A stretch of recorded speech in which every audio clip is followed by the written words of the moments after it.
Yes, sir. Woo, we're ready, man. All right, let's do this thing. Okay, Stallion, we got to break down the passive income report this month for those who are coming on live, either on YouTube or LinkedIn. Grateful to have you with us every single month. We break down all our personal passive income report that we do. And some people ask the question, Joey, why would you guys go through all of this effort and share what you're doing personally? How would you answer that? I'll be honest with you. It's not really about you. It's about me. Um, it's about how do we stay focused? Having to go through the effort of putting this report together every month, having to sit down with Russ and ask him questions about, hey, what do you think's going well here? What do you think we should be doing differently?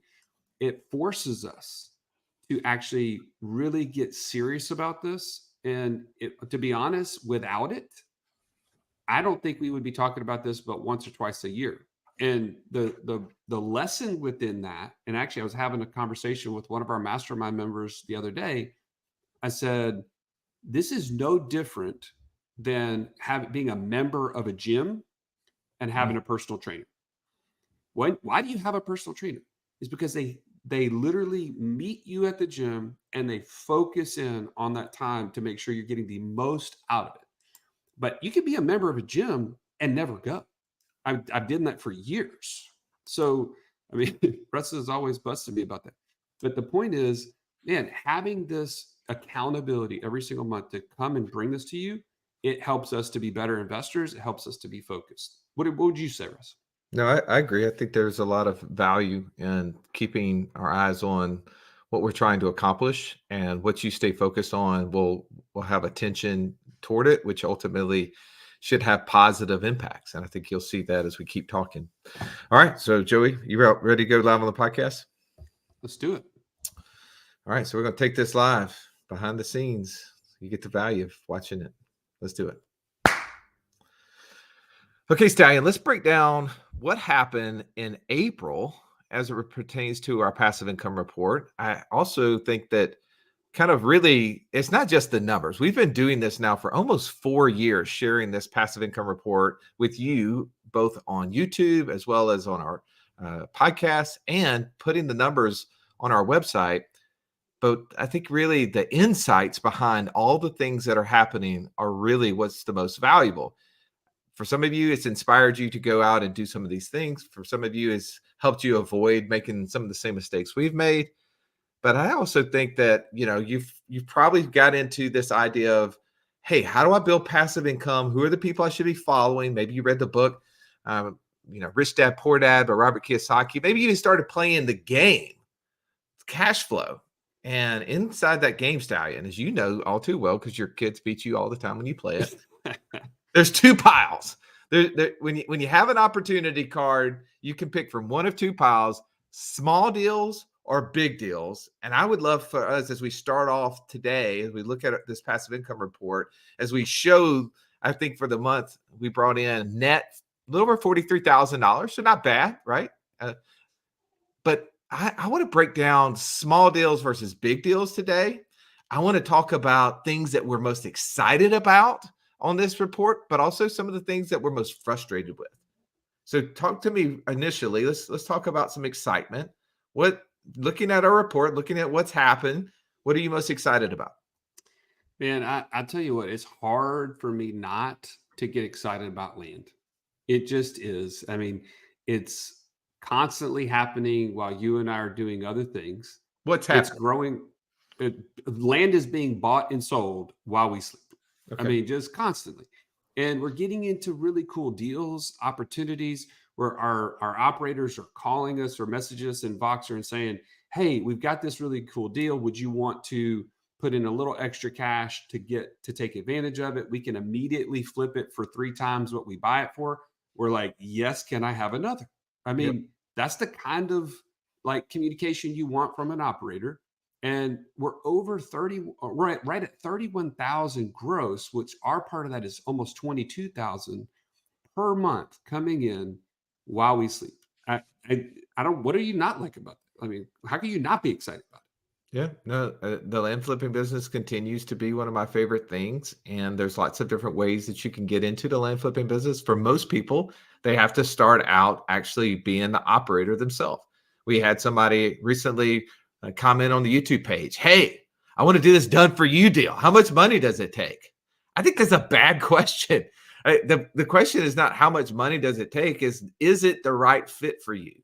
Don't look at this report and go, "Oh, they're making $22,000 a month as they sleep. I should do that."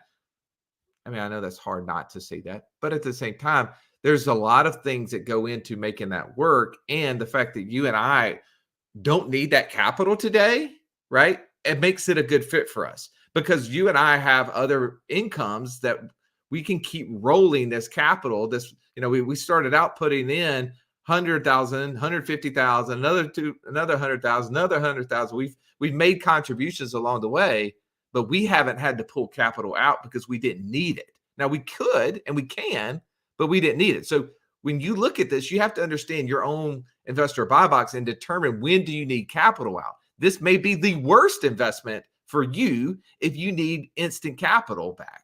I wouldn't say this would be the place to go. All right, let's talk What are you about things. excited about, Russ?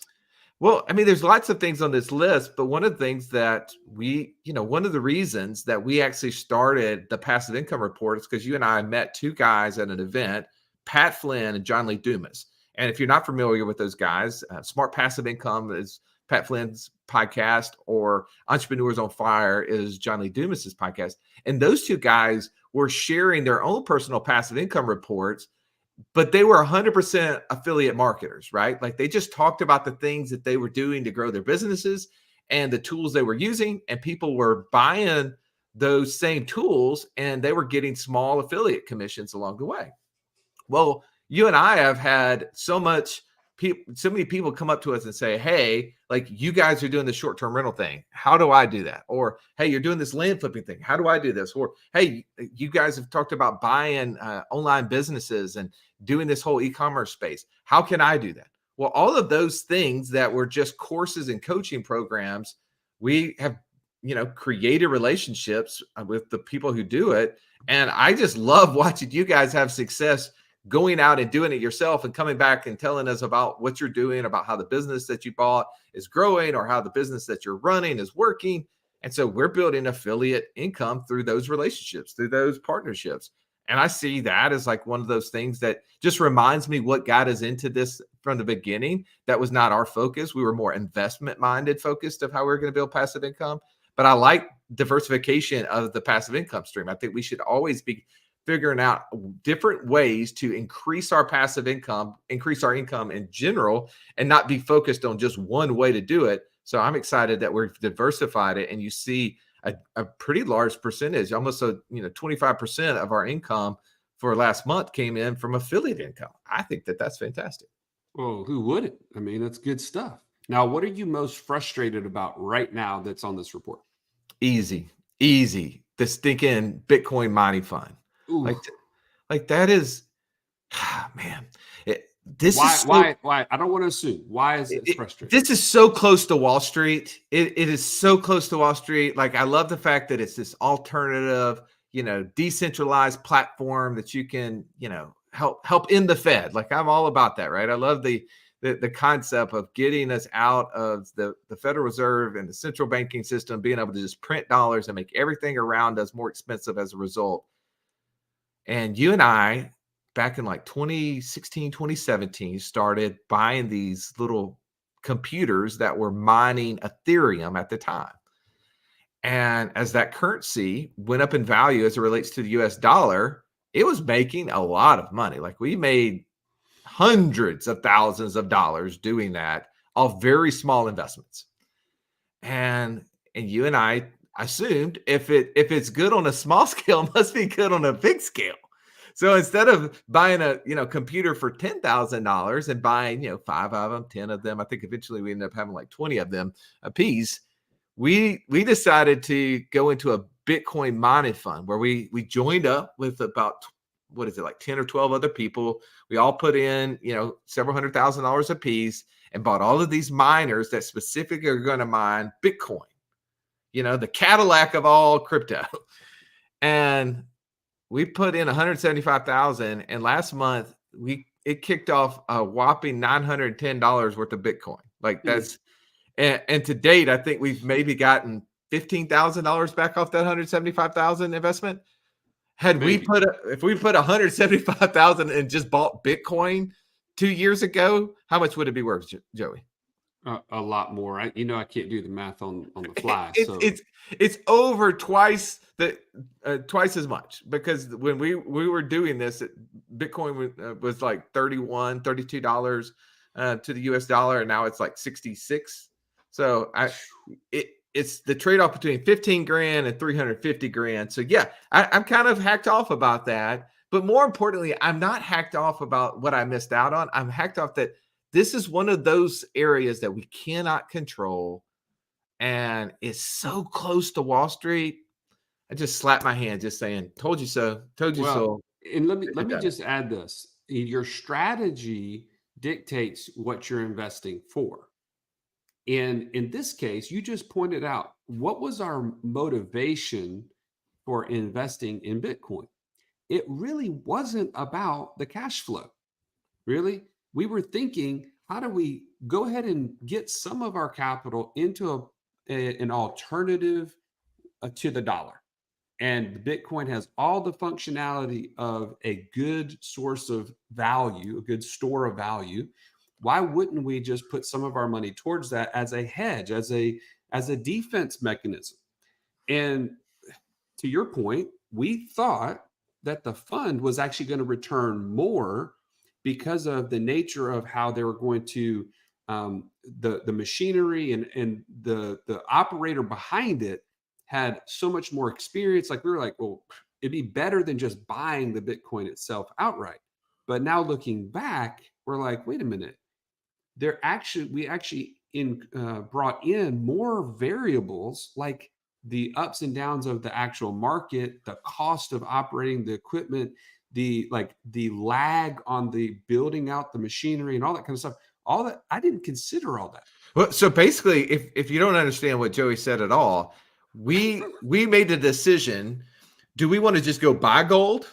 Right? Like, do you just want to go buy bars of gold that exist at the pawn shop or wherever they're selling them? Or do you want to buy shovels, go to the place where gold is, and then pay all the laborers and a management team to dig and to get it out of the earth so that then you have the gold? That's basically what we're doing, just in a more sophisticated digital way. And the cost of the shovels, the cost of the labor, the cost of all the things, the power that it takes to run it, went up at a rate that far exceeded the amount of gold we're getting out of the ground or the crypto in which we're mining out of thin air. Yeah, Bad. work. So that's the thing I'm most frustrated with. What about you? What are you most frustrated with? Well, I'll just say, cousin Eddie, my good friend, the RV, he's good for memories.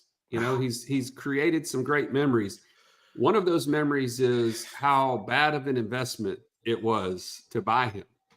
And so as of right now, we've gone several months with no income because there's been very, very few actual people renting. Now it has ramped up in April. I'll be glad to talk about that in May.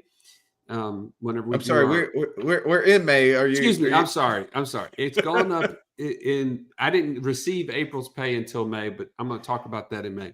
okay? Good. Anyway, the long story is it's just dragging me down every month. It's not adding income to this report. And it's an L. At the end of the day, it's an L, and I'm taking it on the chin. And I am in the process of selling them right now. So if you know anybody that wants a great memory machine, just have them reach out and we can sell Cousin Eddie. I'm most frustrated about Cousin Eddie too, in a different way. I went on a camping trip 2 weekends ago with my son Oh, Ryan, and typically when you go to these camp out places, like where the RV parking spots are and where like the tents are usually pretty far apart. And so I knew that his whole trail life troop was going to be tent camping. And I thought, well, the whole purpose of going is to be right there next to him. But I'm most frustrated because the actual RV parking literally was within like 100 feet of where our tents were. And I'm like, I could have literally given Joey $100 and he would have made more money than he has in the last 2 months. I could have parked that RV feet from where everybody was. And when it was pouring down rain and there was mud everywhere, I could have been sitting inside an air conditioned RV, sleeping on a bed. And I could have I had so many more. I could have used the bathroom right there instead of making like the 300-yard walk to the the little shower place. All the things. That's where I'm most frustrated with cousin Eddie. The memory maker. You missed out on the memory maker. I get it. I got a memory. This would have been a better one. And to top it off, man, here's the insight on that. I asked those dads. I said, "Hey, by the way, now see where those RV spots are. How much?" Would you guys have made fun of me if I would have showed up in an RV and parked right there? And they're like, no, not at all. I'm like, even worse. Even worse. All right. So let's talk about some things we need to consider. I want to talk a little bit about that small deal versus big deal, right? There's a debate out there of what's the better way to build passive income. And a lot of things that you and I did initially, we were building passive income almost solely based upon doing small deals. And then as time's gone on, we started doing bigger deals. And I'm wondering, for those who are listening, everybody's at different levels. What would you consider as a small deal? How much money do you need to put into it? And what are some of the small deals that we've been looking at over the last month or so? Well, I'll tell you this. I think, first of all, to define it, 25,000 or less would be considered a small deal. Okay. Now, that could be any number of things, but for right now, the things that we're considering is I've really gotten into this online content business where you buy a blog or a place where people put recipes, or a place where they're putting any sort of content that others would be searching, and you monetize it through ads, you monetize it through affiliate links and other things like that. And we learned about this, of course, through our friend Sophie Howard. And she has the Freedom Navigator course. So you can actually learn more about it at wealth.wallstreet.com/Freedom Navigator. But me, my 2 daughters, you and your 2 daughters all went through the course, and we started researching. And we have since bought earthlygo.com. It's a great content site. And this month in particular, I'll pull it back up here. It created $2,326.85. That was with virtually no management from us at all. How much money did you put into it? I put $16,000 into this. I bought it for $16,000. So that's if I'm doing the math with my fingers and toes, that's more than 100% return on cash there. It is. And okay. But I will tell you this, that it's something that you really have to know what you're doing. And so in light of that, I've engaged with Hold on, wait a second. You have to know what you're doing in order to own a business? You do. I would highly recommend it. And while you can learn that through the Freedom Navigator course, I'm just not really spending a lot of time in that area. And my daughter is spending some time, but there's a learning curve, and it just takes some time. Well, okay, so I want to break that down. I don't want to just assume that I understand. Definitely the person listening may or may not understand. You made $2,300 and something last month on a $16,000 investment. The month before, you had netted $1,162. Like, you've been making money off of this thing. What is it that you're wanting to tweak about that? Because it seems like what's happening is working. What are you trying to fix? This doesn't seem to be broken. So the hard part about it is you don't know what you don't know when it comes to dealing with Google and these search engines. It's the algorithm that you want to continue to feed so that the current traffic that is driving these results continues. That's what's in the back of your mind when you own one of these.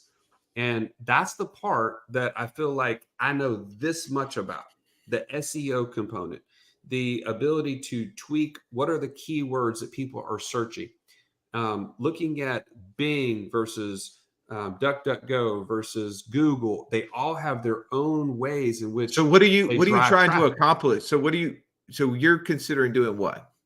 So what I've actually considered doing is hiring a operator who their team has all the expertise of content writing, of creating the SEO backlinks and things of that nature to continue to increase and to purposefully drive that traffic instead of what I've been on What will is that cost you? reacting. Do what? What will that cost you? So this particular company is going to charge us $1,790 a month to 1,000 manage 1790. 1790 a month. So last month you would have lost money. This month you would have gotten like $600 net. That's right. But What here's is okay? the Hold thought on, process. hold Here's on the one thought. second. So what is the upside? Like, are you going to get like a 2-for-1 on that deal? Like, what do you think if your income last month for April was 2,300? Are you thinking it's going to double, triple? What are you thinking by paying 1790 is going to give you? It won't happen overnight. It will definitely take 30, 60, 90 days before we start to see the impact. And that's what I feel like we're doing now is we're investing in the impact. What is But the impact, assumed? the assumption is that this could double or triple our revenue, even more than that potentially. But I'm just trying to be conservative by having a full-time operating partner who is purposely building out all the backlinks, all the SEO, all the content to continue to make it more and more relevant to people searching. All right. So your thought is that I bought this site, I was making money, and now I'm going to invest more money in the deal in hopes that it will then outperform the cost of doing that. Right. That's right. All right. Now, another reason, here's other reason though, Russ, is because if I'm making money and I don't understand why it's making money, we've seen it with Google updates and other things recently where it just hits a cliff and it just drops. But to the opposite side, will you understand why it's not making money when you're paying this guy $1,700? If it were to go bad on you, would you understand? Like right now, you're paying somebody or have paid somebody for Cousin Eddie for the last 3 years to manage it, and it's not made money. So you had a manager. Did you still understand why it wasn't making money? Yes, I do know why it's not making money because the market just completely crumbled on it. But in this case, I have somebody that has a trust relationship that has been built through associations like Sophie Howard that knows how to do this, has been doing this for 15 plus years. All right, Trav. I trust their intuition versus my own at this point. All right, Trav. I want to comment right now inside the YouTube, LinkedIn, Facebook, wherever. I want to comment back from you guys. Good idea for Joey to take something that's working and pay somebody that's going to now take it into the negative as it relates to he's gonna be in the red for next month. 100% he's in the red, right? Like it's most likely going to not be able to, outperform that in month one. Good idea for him to do that and see, you guys think, yeah, I think it's going to go double, triple. Bad idea. Joey should have just ran this thing out and sucked every dollar out of it can. So I'd love to hear it. I'm all ears. We'll see what people say. Let's go. All right. I would say, are we looking at? So for on the small deal pile, hey, we got a podcast coming out soon. It would have come out sooner had Joey not deleted it whenever it was recorded. When we thought we were deleting, I'm never going to live that down. We were going to delete an intro, and he deleted the actual podcast itself. It was so good, but it's in the vending machine. And I know you guys are looking down there at Vanilla Ice, and you're like, "Isn't that an ice vending machine?" And did it not make a whopping $32 last month? Like, you guys are really considering vending machines? Well, when we interviewed this guy that's coming on the podcast and he started talking about vending machine, he was like, "Oh, ice vending. Yeah, I probably wouldn't have gone that route." I get that. I'm like, yeah, hindsight 2020, right? I wouldn't have done that. It's a bad idea. 50 grand to spit out 32. I mean, that's in the 100 unicorns area right there. I would say I am really interested in this vending machine because it actually is nobody down, no payments for 90 days. And if you can actually put them in the right spots, which he gave us ideas of how we can do that, then you can make upwards of $800 a machine per month, $600 to $800 a machine per month. I am excited about that small deal pile because you said $25,000 or less is a small deal. That's a zero. I mean, outside of what does it cost me to go to Costco and buy candy bars and energy drinks for the first month. I'll have whatever that bill is. But I think that to me is exciting, and that's something I would be interested in. We also had a recent guest on the podcast that got you excited about another small deal in the car rental space. That's right. Yeah. So Aubrey Janik was our guest. And actually, this is a great segue into the situation that you need to be at our Inner Circle Live. Okay. Inner Circle Live in Nashville, August 9th through 11th. If you haven't already got your tickets for that, go to wealthwithoutwallstreet.com/live, where you can meet people like Aubrey Janik face to face, shake her hand, pick her brain on all the things that we forgot to ask her on the podcast. wealthwithoutwallstreet.com/live. This is going to be a live event that will change your life. And Aubrey's going to be there where she talks about buying cars for $5,000 to $7,000, putting them on Turo. And here was her point, because this is what Russ and I have been struggling with under the Turo game since we learned about it. How do you manage the debt service and the management expense to have this be a completely hands-off deal? And the depreciation. And the depreciation. Right, and the weed smoke. And the weed smoke. And the repo. You can't do it unless you're in this. The way that she was talking about is buying them for $5,000 to $7,000. And here's what I told Russ. What she shared that with us, I actually went to her and said, okay, what are those cars? Which, by the way, are in her course. She goes through all of this in her course. And she pointed out that, like, man, a Mazda 3 from like about 9+ years ago are going to be in that $5,000 to $7,000 range. And she said, you guys can rent that for almost the same per day as you can like a 2023, 2024 Camry. And people who are in that ballpark, who are thinking about renting a car just for utility, they really don't care if it's the brand new car or if it's the 9-year-old car. It's just getting them from point A to point B. And she just says they rent like a charm. So, and the maintenance is really, really low because the parts are easy to find, so on and so forth. But man, that's what got me kind of fired up about it, is like, if we could do that over and over and we could hand it off to a manager, let's go. Okay, one more comment for you guys. You guys have done the Turo space. I've clearly failed miserably in the Turo space. Joey, he has a car that's been on Turo, and in April made, what is that, bro? How much money? I'm trying to see that. You netted 557. So you made some money, $557. Okay, good. And that was after paying a management fee. All right, so that's what I'm trying to say. You guys, I want you to decide, thumbs up, thumbs down. Should we consider small deals, going out and buying $5,000 and $7,000 cars as compared to the $35,000 truck I bought, the $50,000 convertible I bought, both of which are no longer on Turo, both of which failed miserably, right? Like, thumbs up on going the $5,000 to $7,000 route. Say. Or thumbs down, say, Russ, you guys, you learned your lesson. Don't double down by buying cheaper cars.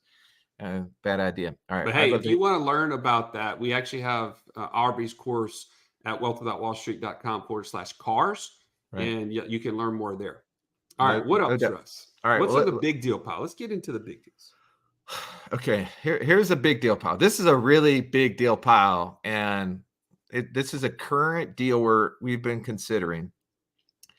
There's a church. I don't know if you guys know, but the United Methodist Church has split about a year ago, and now there's a decent amount of empty buildings, church buildings across the country, of where those who split and left could not keep the church. And there's this church that I drive by once or twice a week. It's got this beautiful lake out in front of it, and I'm like, Stallion, we should consider this. And we started talking to some friends of ours. We have friends of ours who are up in the Nashville area who both have bought either churches or conference centers and are having lots of success renting out venues, more for meeting corporate venues. And we've talked about that on the podcast before. We're really kind of interested in that. We do lots of live events. Hey, I wonder if we could turn this space into a venue. Wonder if we could use it. How can we make money on the deal? And its price point is $3 million. So definitely in the big deal pile, right? Big deal. Yeah. Far in the big deal pile. So as we start trying to break this deal down, Joey and I are like, okay, what are all the different ways that we could potentially make money on it, right? So we could rent the church out on Wednesday night, Sunday night to another church. And we started doing some analysis. Okay, Joey, how much money did we figure out we could rent it if we were going to rent it out Wednesday and Sunday night to a church over like a 12-month period of time? What would we expect to get per month? Well, I'll tell you, it's not cut and dry. So we have to do a range. There's not like a place you go online and say, hey, renting churches, blah, blah, blah, this much square foot. We think it's between 4,000 and 8,000 a month. Okay. Depending on the square footage. All right. So it is a church, right? So it's not like this, it's a 15, 20-year-old church, right? So we also said, well, we could also probably rent it out as a venue, like bring your kids there and have a birthday party or maybe do a low budget wedding, right? Like maybe your corporation could rent out the space and host an event. Because the venue, the church would hold about 200, 250 people inside the sanctuary. And we're like, oh, so we might be able to rent it out, throughout the week and maybe on Saturdays for kind of a low budget wedding. Stallion, what was our range that we thought we could bring in for that? Probably between 3,000 and 6,000 a month. Okay. So we're adding up here. So somewhere we're at like 7,000 a month, maybe as high as 14,000 a month so far. We even get creative. Like there's a rental house that's up on the front side of the property that we're like, oh, we probably could rent that for about $2,000 a month. Yep. Okay. So there's some more income. Got that. We also, this big church has a big, huge commercial kitchen. So I'm getting creative. Like we have friends that own different meal prep companies and do catering. We're like, I'm reaching out to them saying, hey, how much could we rent out the commercial kitchen to somebody like yourself who needs that space? And they're like, oh, you probably get $500 to $1,000 a month from somebody to rent that out. Like, okay. Sally, we even thought about the shared office space because they had some administrative offices, right? What sort of money could that bring in? Yeah, probably somewhere around $1,500 per month. All right, so man, we got all these ideas. We're like, rent it as a church, rent it as a venue, have the rental home up front, rent out some offices, do the commercial kitchen. Oh, we got this land. It's sitting on like 40 acres. We could sell the land, could we, Stallion? Right. Yeah. Because the way it's laid out is the church and the rental house are on the front side of the land, right on the major highway. And then behind it is where all the acreage is. So we could just parcel that off and sell that piece. Probably about 30 acres of it. So we start doing the research, start calling our commercial real estate friends, start talking to our buddies who do land development, saying, hey, what's this going to look like? They're like, one, a developer is not just going to come buy your raw land. That's just not what they want. They literally want to buy something that's already done. I'm like, what does that mean? They're like, you're going to need to do all the engineering. You're going to have to go and get all the zoning correct. They're going to want all the plot maps already drawn out for them. Like you're going to do all that work, which is 30, 50, 60,000. I mean, it depends. And then you're going to bring it to them and you're going to present it and say, hey, this is what we want. And I'm like, that seems like a lot of work without understanding what's going to happen on the back end. And they're like, oh yeah, by the way, given it's off this major road, the Alabama Department of Transportation is going to want to make sure if you're going to be putting that many homes on it, potentially, you're going to need to put a turn lane. I'm like, oh, what's the turn lane cost, Stallion? Maybe a couple $100, maybe, what are we thinking? Maybe like $500,000. I'm like, ooh, that adds up. I hadn't considered that in my calculation. So we start doing the math on that. And long story is Stallion and I figured out like, okay, if we can wait, don't forget this. If you're going to do all those things with the actual church building, all the offices, the church, the venue, like you have to separate it all out and do that. You can't do that on accident. Like it's not like people are going to be like, hey, I'm just showing up on Thursday to rent it for the day. You got to have an event venue manager. You got Yeah. to have somebody who's dedicated to making sure the space is rented and managing all of the logistics and all that sort of stuff. So we're like, we've got to factor that in, the cost of that, and somebody who's constantly maintaining the property, both exterior, interior. Like, that's not a cheap thing, right? Neither Well, one of those things.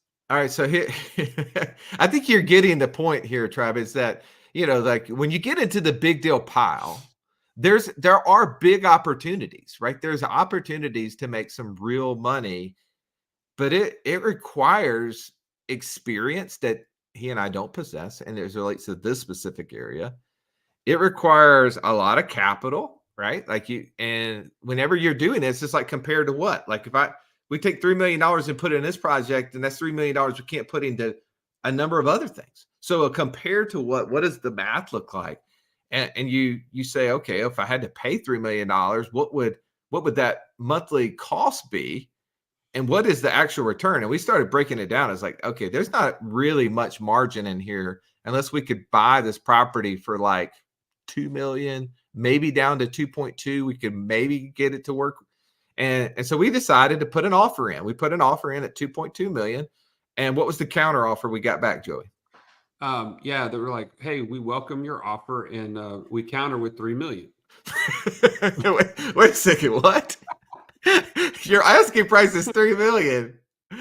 Oh my goodness. Like the only thing that'd been funnier than that if they'd been like, it's 3.1 now. Yeah. So clearly Really they're like, negotiate. you guys are slapping us in the face and we're slapping back. #sand. And I think we're going to, take their advice and walk away, because there's no way to make money in that deal, at least from our perspective going through this. And so anyway, that's a big deal pile deal.